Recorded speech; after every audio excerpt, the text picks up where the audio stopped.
भाई वेलकम है सभी लोगों का। स्वागत है इस वीडियो में जो कि आप सभी इंडियंस के लिए रहेगा खासकर।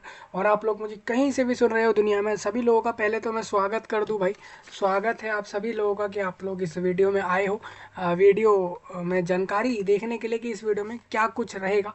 आप सभी दोस्तों को बता दूं दोस्तों, यहाँ पर सभी भाइयों और सभी बहनों के लिए, खासकर इंडिया के लोगों के लिए, यहाँ पर NCL यानी नॉर्थन कोलफील्ड्स लिमिटेड, जो कि कोल इंडिया लिमिटेड का जो है एक सब्सिडरी है। बेसिकली आपका NCL कंपनी द्वारा, जो कि एक गवर्नमेंट ऑफ इंडिया का एक कंपनी है, उसके अंदर एक नोटिफिकेशन रिलीज हुआ है। कहा गया है हमें 150 लोग रिक्रूट करने हैं, उनको हम जॉब देंगे। अलग अलग पोस्टें यहाँ पर दी गई हैं। एक बार आप लोग ध्यान से सुन लें। जी हाँ, बिल्कुल, ये 150 लोगों को ये कंपनी अपने यहाँ पर जॉब दे रही है। ये गवर्नमेंट जॉब होंगी सारी, क्योंकि कंपनी गवर्नमेंट है। अब ये कहाँ होंगी जॉब, ये मैं आपको क्लियर करूँगा इस वीडियो में। सबसे पहले तो आप ये समझो, ये वीडियो ऑल इंडिया, पूरे देश में मुझे जहाँ से भी लोग सुन रहे होंगे एवं देख रहे होंगे इंडिया में खासकर, उनके लिए वीडियो खास रहेगा। सपोज़ अगर आप दुनिया में किसी दूसरे देश से सुन रहे हैं तो आपको कहूँगा कि आप इंडियंस को शेयर करें, उनके लिए वीडियो काफ़ी खास रहेगा। 2024 यानी 2024 के ईयर में NCL द्वारा ये नोटिफिकेशन रिलीज़ हुआ है। NCL नॉर्थन कोलफील्ड लिमिटेड ये कंपनी का नाम है। हालांकि ये कंपनी का पार्ट है, हालांकि ये खुद एक कंपनी तो है ही, लेकिन ये एक्चुअल कंपनी नहीं है। ये कंपनी एक जो आपका, आप जानते हो, कोलफील्ड लिमिटेड, कोल इंडिया लिमिटेड ऐसे करके एक कंपनी है, उसका ही ये सब्सिडरी है। ठीक है, बेसिकली ये खुद एक कंपनी नहीं, ये कंपनी के अंदर एक और उसका जो है सब डिवीजन है या सब्सिडरी आप कह लो। ठीक है, तो उसके हिसाब से आपको बता दूं, इस कंपनी द्वारा एक नोटिफिकेशन आया है इस साल में, जो कि कहा जा रहा है कि ऑल इंडिया यहाँ पर रिलीज करा गया है नोटिफिकेशन। 150 लोगों को रिक्रूट कर रहे हैं। सपोज आप लोग हरियाणा, झारखंड, मेघालय, मणिपुर, केरला, कर्नाटक, असम, वेस्ट बंगाल, त्रिपुरा, तेलंगाना या पूरे देश में कहीं से भी मुझे सुन रहे होगे, तो आप अप्लाई कर पाओगे या नहीं, ये मैं जल्दी ही आपको नोटिफिकेशन के साथ ये सारी जानकारियाँ क्लियर करने वाला हूँ। तो आप लोग ध्यान से सुने, आखिर तक देख लें वीडियो को, तो आप लोगों को समझ आ जाएगा।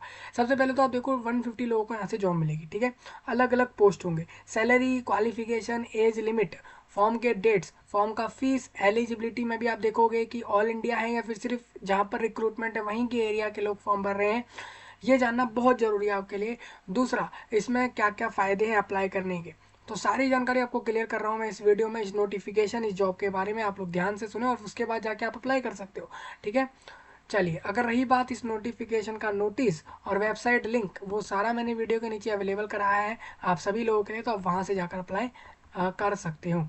जैसा आप देख रहे हो, NCL का ये ऑफिशियल वेबसाइट है। ठीक है भाई, ये आपका नॉर्थन कोलफील्ड लिमिटेड नाम का ये है और इसका ये ऑफिशियल वेबसाइट है। ठीक है, एक बार थोड़ा यहाँ पर इसको जूम करेंगे तो देखेंगे आप, एक mini Ratna company, government of India undertaking, मतलब ये सरकारी कंपनी है, ऐसा आप मान सकते हो। ठीक है,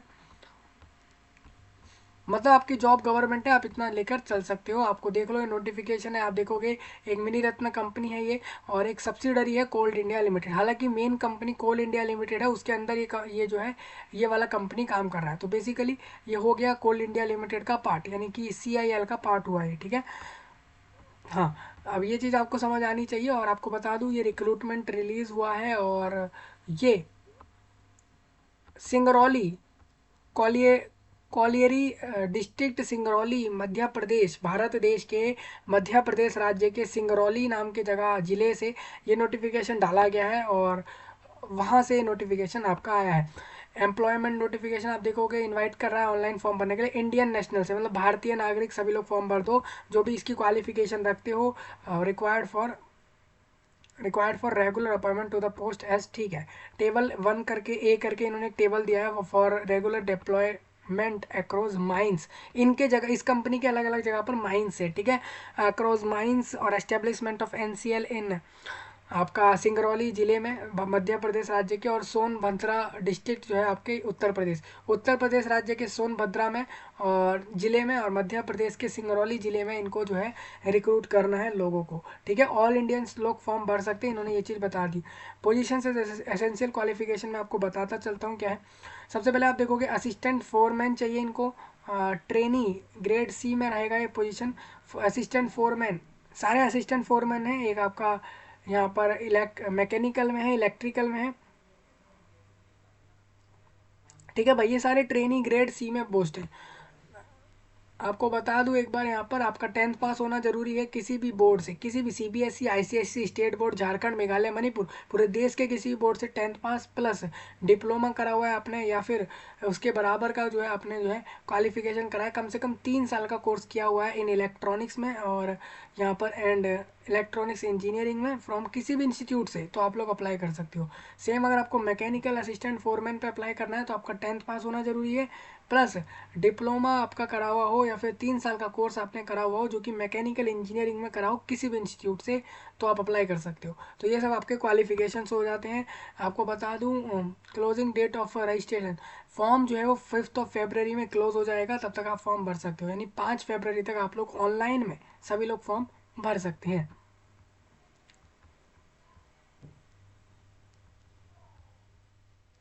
ठीक है भाई, तो ये सारी चीज़ें आप देख लेना। एक बार आप ये देखोगे यहाँ पर आपने जो भी डिग्री, डिप्लोमा या जो भी क्वालिफिकेशन करा है वो रेगुलर बेस पे करा हो, इस बात का लोगों को ध्यान रखना है। पोजीशंस एंड वैकेंसीज में आपको बताता हूँ टेबल सेकंड में क्या चीज़ें हैं। ठीक है, अब मैं वैकेंसीज आपको कैटेगरी वाइज समझाता हूँ टोटल कितनी है। सबसे पहले आप असिस्टेंट फोरमैन पे अप्लाई करोगे तो उनका वैकेंसी आप टोटल देखोगे सिर्फ 9 लोग उनको चाहिए। ठीक है, असिस्टेंट फोरमैन जो कि आपको इलेक्ट्रिकल इंजीनियरिंग से ले रहे हैं, वो इलेक्ट्रिकल नहीं है एक्चुअल में, ये जो है आपका क्या है, इलेक्ट्रॉनिक्स है। इलेक्ट्रॉनिक्स के अंदर आप अगर जाओगे तो इस वाले पोस्ट पर आपकी 9 वैकेंसीज टोटल है, जिसमें से आप देखोगे यूआर कैटेगरी से 6 लोग लिए जाएंगे, अनुसूचित जाति से एक, जनजाति से एक और ओबीसी नॉन क्रीमी लेयर के एक कैंडिडेट को यहाँ पर मिलेगी। टोटल 9 वैकेंसीज यहाँ पर दिख रही हैं।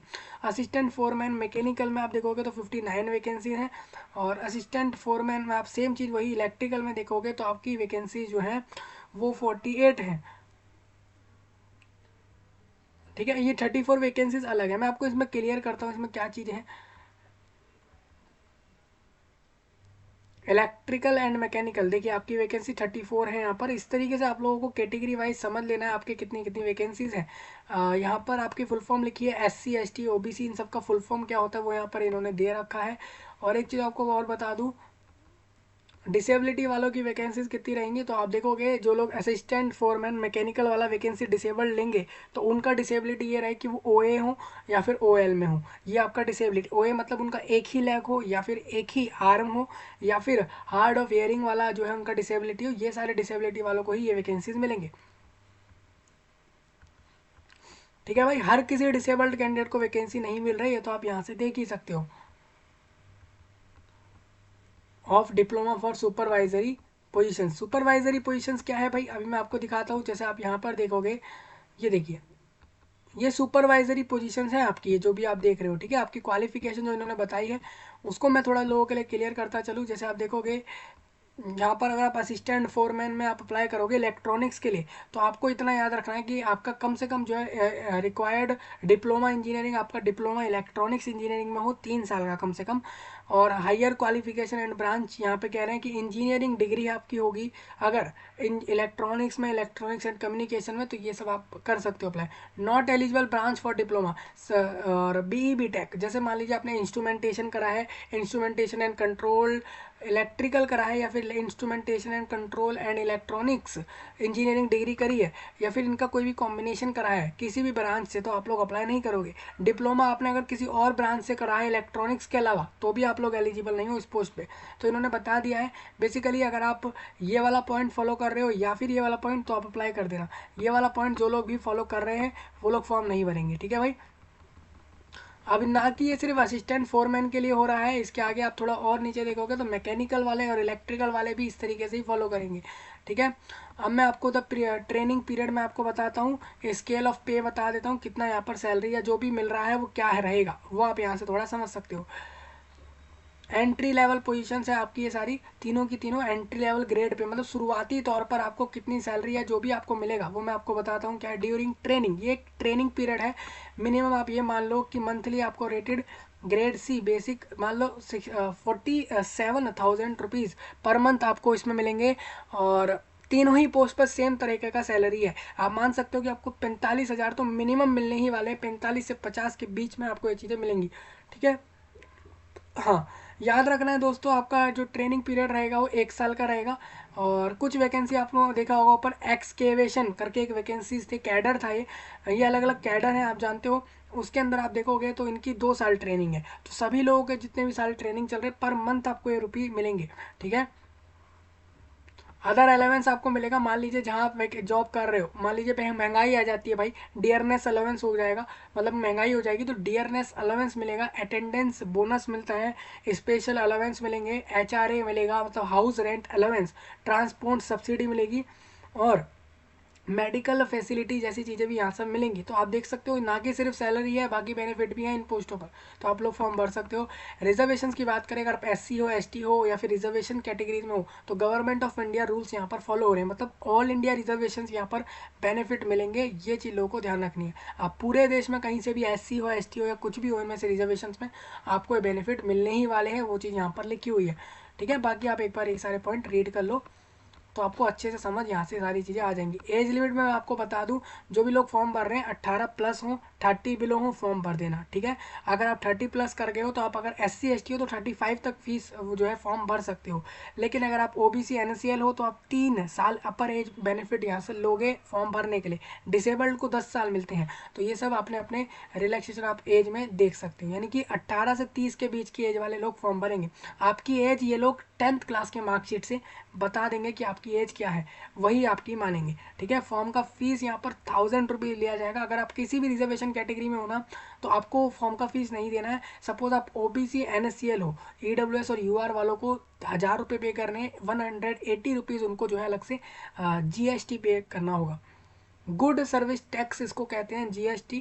बेसिकली आपको जो सर्विस दिया जा रहा है ना, आप फॉर्म भर पा रहे हो, ऑनलाइन भर पा रहे हो, बिना कहीं जाए आप फॉर्म अप्लाई कर पा रहे हो, तो उसका कोई फ़ायदा तो लेंगे ना भाई। तो आप उसे GST में इस चीज़ को 180 रुपीज़ पर एप्लीकेशन चार्ज हो रहे हैं। हालांकि ये लोग रिजर्वेशंस वालों में सबको बिल्कुल अब देखो, आप कहोगे रिजर्वेशंस के लिए एक भी रुपया नहीं है, और अगर आप अनरिजर्व्ड हो तो आपसे फॉर्म का फीस भी है और GST भी है।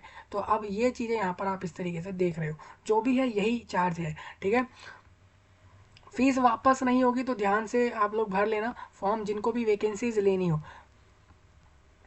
Eight the time of computer based test, मान लीजिए कैंडिडेट की मिसकंडक्ट, ये रिक्रूटमेंट प्रोसेस में जो भी होगा आपको फॉलो करना है। अगर आप फॉलो नहीं करते हो तो ये आप रिक्रूटमेंट से बाहर हो सकते हो और एक्शन भी आपके खिलाफ हो सकते हैं।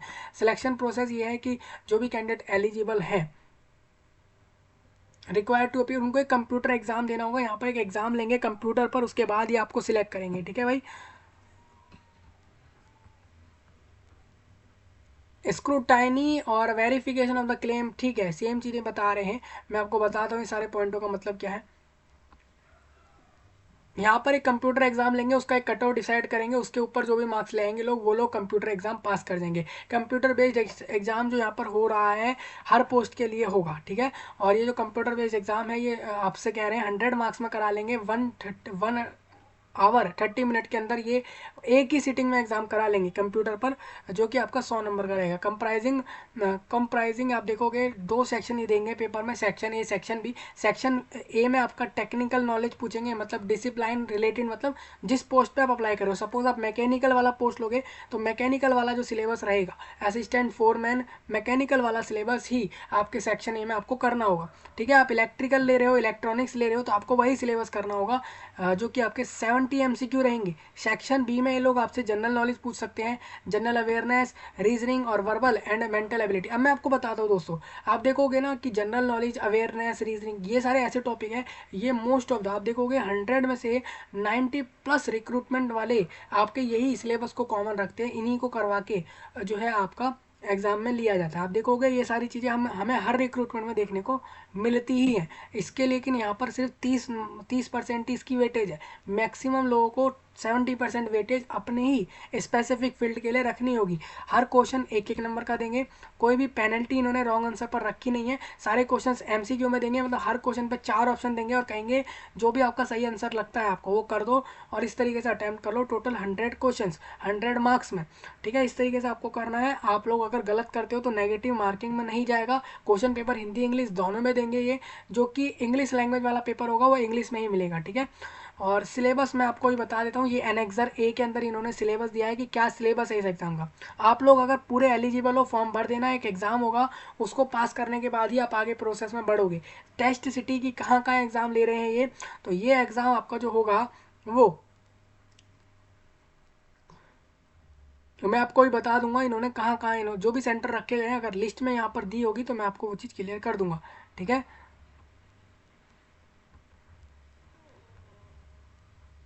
थोड़ा आगे बढ़ लेते हैं भाई।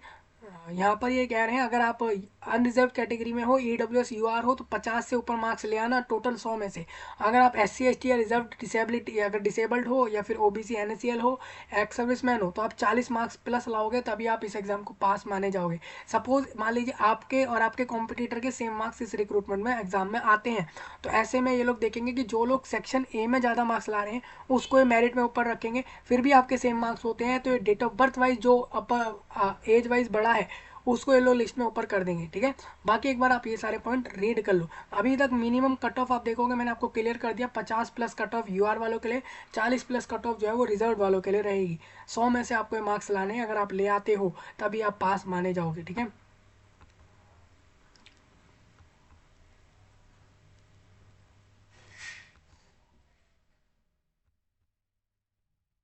ठीक है भाई, तो ये कट ऑफ थोड़ा ध्यान में रखते हो चलना, आपको जरूर क्लियर करनी पड़ेगी, तभी ही आप अपने आप को पास मानोगे इस रिक्रूटमेंट के इस एग्जाम में।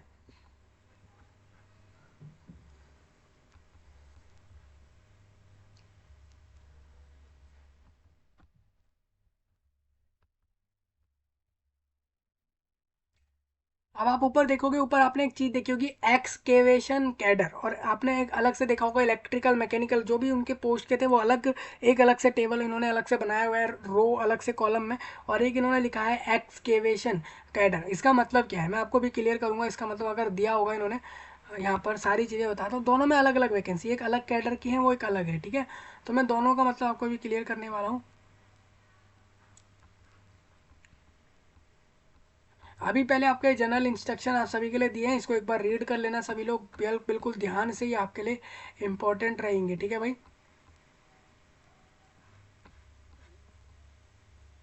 ये देखिए इन्होंने एक नॉर्मलाइज्ड फार्मूला रख दिया है हर कैंडिडेट के लिए।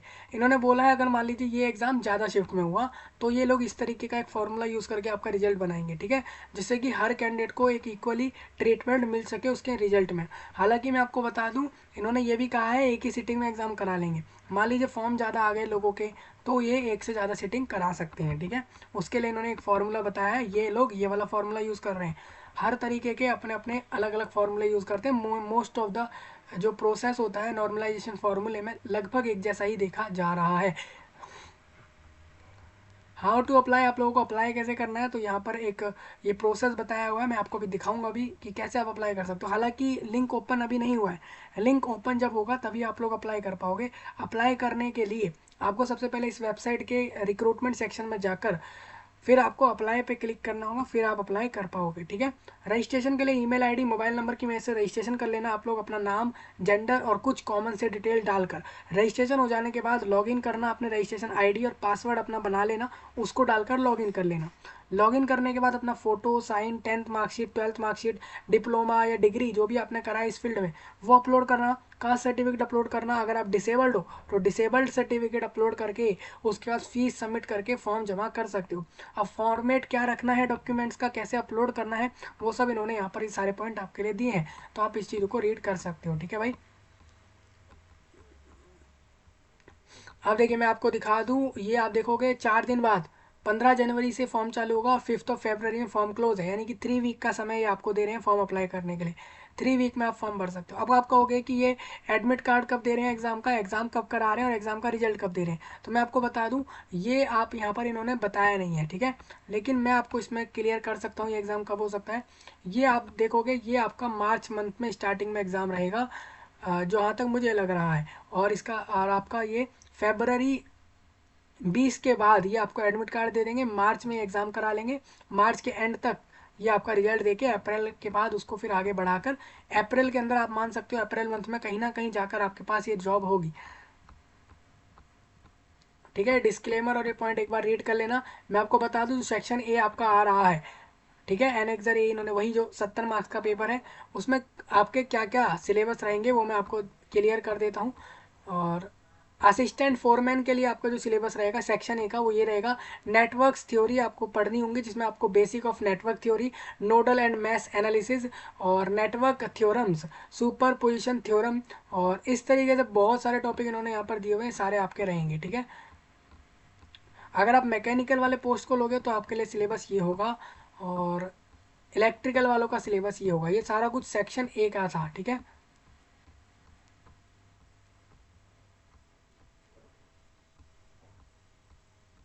अब जो आपका सेक्शन बी है जो कि सबके लिए कॉमन रहेगा, उसमें आप देखोगे सभी पदों के लिए समान, देखिए लिखा भी हुआ है इन्होंने। तो जनरल नॉलेज में क्या पूछेंगे, अवेयरनेस और रीजनिंग, और हर एक चीज़ में क्या पूछेंगे उसका सिलेबस। ये सिलेबस तो बहुत ही छोटा है, आप देखोगे बहुत ही कम, लेकिन इसको आप थोड़ा डिटेल में पढ़ लेना। आपको इसको 12th लेवल तक या ग्रेजुएशन लेवल तक का रेडी करना, क्योंकि ये आपसे उसी लेवल का पूछेंगे जिस लेवल की आपसे पढ़ाई मांग रहे हैं। ठीक है, ये आपका फॉर्म है, ये SC ST कास्ट फॉर्म आप देख रहे हो अपने स्क्रीन पर। ये आपको अप्लाई वाले फॉर्म के अंदर लगाने होंगे सर्टिफिकेट्स, अगर आप इनसे बिलोंग करते हो। अगर आप SC ST हो, OBC हो, इनमें से जिसमें भी आ रहे हो उसका फॉर्म आपको लगाना होगा। ये इनकम सर्टिफिकेट का फॉर्म आप देख रहे थे, ये एक्स सर्विसमैन लोगों के लिए फॉर्म है, अंडरटेकिंग का, ये डिसेबिलिटी वालों का फॉर्म है। और ये सर्टिफिकेट है कि मान लीजिए कोई डिसेबल कैंडिडेट खुद एग्जाम नहीं करके किसी और से करवा रहा है, इसलिए क्योंकि वो डिसेबिलिटी में फिजिकल लिमिटेशन के कारण नहीं कर सकता एग्जाम, फिजिकली डिसेबिलिटी है उसको इस वजह से।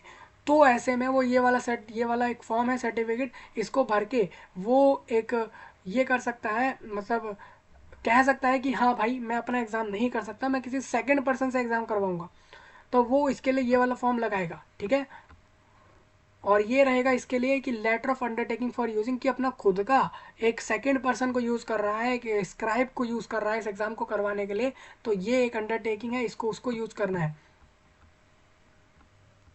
TA क्लेम फॉर, ठीक है, ट्रैवलिंग अलाउंस है ये। अगर मान लीजिए ये एक फॉर्म आपको भरना है, आपको अपना रोल नंबर जो भी आपको मिल रहा है फॉर्म भरने के बाद वो रोल नंबर आप दे देना, जहाँ आप एग्ज़ाम देने जाओगे इस एग्ज़ाम पे उसके लिए आप सेंटर का नाम बता देना, अपना नाम बता देना, एड्रेस बता देना। ठीक है, जो भी आपने एडमिट कार्ड पे दिया है अपना, और आप लोग कौन से, आप रेलवे स्टेशन से मतलब रेलवे से भी जा सकते हो उस एग्ज़ाम को देने। अगर आप SC ST हो तो ये आपको आने जाने का खर्चा यहाँ पर NCL द्वारा दे दिया जाएगा इस रिक्रूटमेंट में। तो ये कितनी अच्छी बात है कि आपको आने जाने का सारा चार्ज मिल जाएगा, आप इसको फॉर्म भर दोगे तो SC ST को मिलेगा सिर्फ। ठीक है, ट्रेन से जाते हो, बस से जाते हो, तो ये आपको जर्नी, जो आप जर्नी करके जा रहे हो पूरा, उसके लिए जो आपका खर्चा होता है वो शुरुआती तौर पर आप खर्चोगे, और बाद में ये आप इसमें इस फॉर्म को लगा दोगे। और अगर आप SC ST हो तो आपको ये चार्ज जितने भी होंगे वो सारे मिल जाएंगे। ये कंप्यूटर एग्जाम के लिए बता रहा हूँ, देखो रिटर्न टेस्ट लिखा है ना, तो इस फॉर्म को सभी लोग भर देना। ठीक है भाई, समझ आता होगा सारी चीज़ जानकारी सभी लोगों को। एक एक नोटिफिकेशन का सारा पॉइंट आपको क्लियर करके बताया है मैंने, आप देख सकते हो ये सारा कुछ, सारे कास्ट फॉर्म बता दिए, सिलेबस बता दिया, सैलरी बता दिया, बेनिफिट्स भी हैं आप देख रहे हो, यानी आप सैलरी प्लस बेनिफिट के साथ साथ 50,000 प्लस अपने पर मंथ मान सकते हो, और हर पोस्ट अच्छा ही है। ठीक है, और मोस्टली आप देख रहे थे ये सारे असिस्टेंट फोरमैन के पोस्ट हैं, मैकेनिकल, इलेक्ट्रिकल और इलेक्ट्रॉनिक्स जैसे फील्ड से आने वाले लोगों के लिए। तो ये आपका था, ऑल इंडिया लोग फॉर्म भर सकते हैं। ठीक है, लेकिन इनको लोग चाहिए कहाँ, आप ये देखोगे आपको जाना कहाँ होगा जॉब करने। तो आप एक चीज़ यहाँ पर देख सकते हो,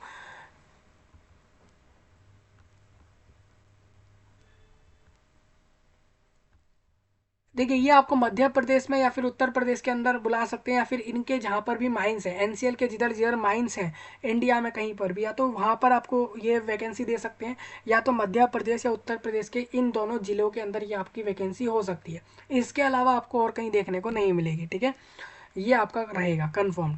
मान लीजिए आप इंडिया से कहीं से ही फॉर्म भर रहे हैं, और अगर आप इधर ही जॉब कर सकते हो, ये इंडिया में कहीं भी आपको भेज सकते हैं, मान के चलिए आप करोगे तभी फॉर्म भरना। ठीक है भाई, मैंने सारी चीज़ें आपको क्लियर करी हैं, एक एक चीज़। कोई पॉइंट लगा हो ऐसा जो नहीं समझ आता है, आप कमेंट में बता सकते हो। और इस जानकारी को देश विदेश पूरे दुनिया में शेयर कर दो दोस्तों, और इंडिया कंट्री में खासकर एक एक लोगों तक शेयर करें, जिससे कि लोग इस जॉब पर अप्लाई कर सकें।